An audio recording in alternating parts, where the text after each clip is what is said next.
Yo, what's up, beautiful potatoes? Welcome to all of us, and thank you so much for clicking on this video. And someone suggested to check out a video called "The Throne of Allah." Being a Hindu, I have little knowledge about on Islam or Christianity or whether it is any other religion. I have a very little knowledge.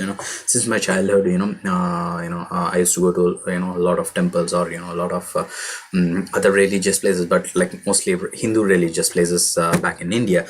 And this is a good platform for me to watch different kinds of videos and acquire a lot of good information about other religions, I can say, and not just the Islam, like whether other religions too. And yeah, I hope I chose a good platform, and doing reaction videos or watching different videos from various countries or various religions, I can say. And yeah, so this would be a good motivational video, I think I can say. And yeah, but before jumping into this video, if you guys are new to my channel, please don't forget to hit that subscribe button, guys, and let's get into this video.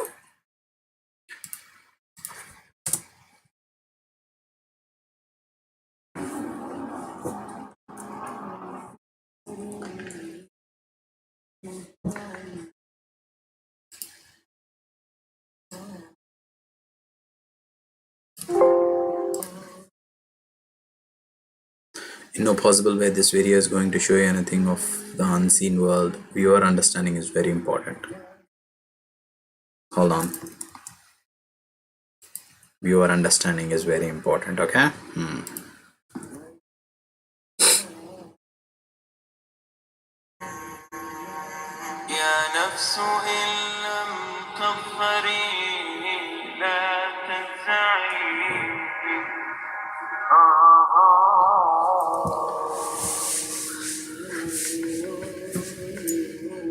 All the praise is for Allah, who is the author of all existence, okay, and the most generous to his creation, while he is also the all-compelling. He is the only one worthy of our worship, having no partners, no associates, no sons, no daughters, no one whom he must consult, and no one or anything which has any comparison with him. All the praise is for Allah, who is the King of all who claim sovereignty, the only one who has the right to legislate for his creatures. He is the giver of life.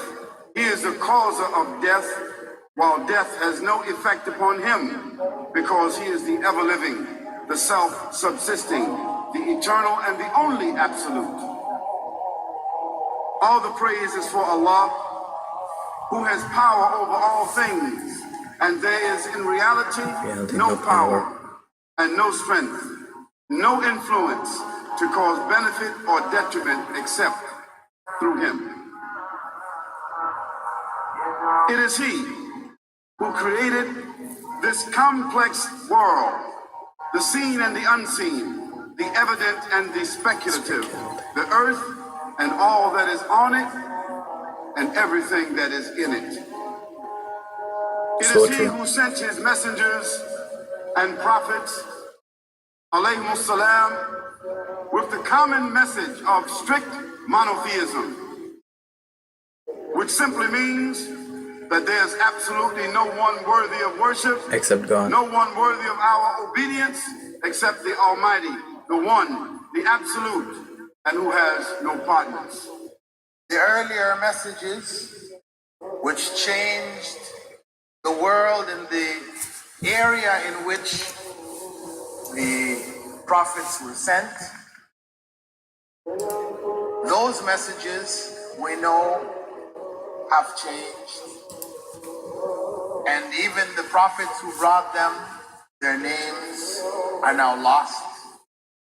We just know in general, because Allah told us in the Quran, وَلَقَدْ بَعَثْنَا فِي كُلِّ أُمَّةٍ رَسُولًا أَنْ يَعْبُدُوا اللَّهَ وَاجْتَنِبُوا الطَّاغُوتَ. I've sent to every nation a messenger, calling people to worship Allah alone and to avoid the worship of false gods. This essential message has been preserved in Islam in a way that it was never preserved before. Not because the message was different, because it was the same message, but because of the fact that there would be no other prophets who would come after Muhammad sallallahu alaihi wasallam. So therefore, that message now had to be protected. It had to be preserved in a way none of the earlier messages were preserved. I will relate this. What you say, you have come to know 40 years back. And what you call the Big Bang is already mentioned in the book which I read, the glorious Quran. It's mentioned 1400 years ago in Surah Anbiya, chapter number 21, verse number 30, which says, Avalam yaral lazina kafaru. Do not the unbelievers see anna samawati wal arda kanat ratkan fastaknahuma, that the heaven and the earth were joined together and we closed them asunder. What you're talking about, the Big Bang, I try to imagine compressing a spring. I push it closer and closer and closer together, so it's smaller and smaller and smaller. And I've stored a tremendous amount of energy in that spring. And when I let it go, it bursts out, it bursts out, it bursts out. The creation of the universe, which you came to know 40 years back, is already mentioned in this book, the glorious Quran, 1400 years ago. Who could have mentioned that in the Quran? So they will say, maybe someone wrote, maybe it's a fluke, maybe it's a guesswork. A human being, regardless of who they are, or where they are, or what they do, will have this curiosity. They'll want to know, why am I here? How did I get here? And do I have a purpose? And if so, what is it? The only one who would really be able to answer that question would be the Creator himself. If there is a Creator, it would be up to him to tell us why we were created and what he expects from us and what this life is really about. Allah has shown the people from the time of Adam until right now, has shown the people what he wants from them. And it's a very simple thing.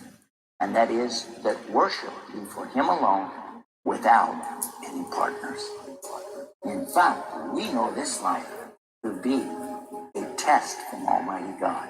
That's why we're born, and that's why we die. Because there has to be a beginning and an end for us to be tested on. The next life, after this life, no one will ever die again. A bad person or a good person. Both are brought back, and they continue to live in the next life, either in good shape or not so good shape, depending on how they did on the test. The worship of the God of Abraham. That was what was taught by these prophets. The Lord of the Arsh and Kursi. We're talking about the Lord of the worlds. Alhamdulillah Rabbil Alameen. We're talking about the Lord of the entire universe and beyond. The entire universe and beyond. You know, we live in this dunya, and we are fascinated with this dunya which Allah subhanahu wa ta'ala indeed has created in a beautiful manner. We're fascinated. There are over billions of people which live on this dunya at this moment in time. Over 6 billion people that live on the dunya at this moment in time. This dunya of Allah subhanahu wa ta'ala is so big that there is space in this dunya for billions and billions and billions or more people. But what is this dunya in comparison to what Allah subhanahu wa ta'ala has created out there?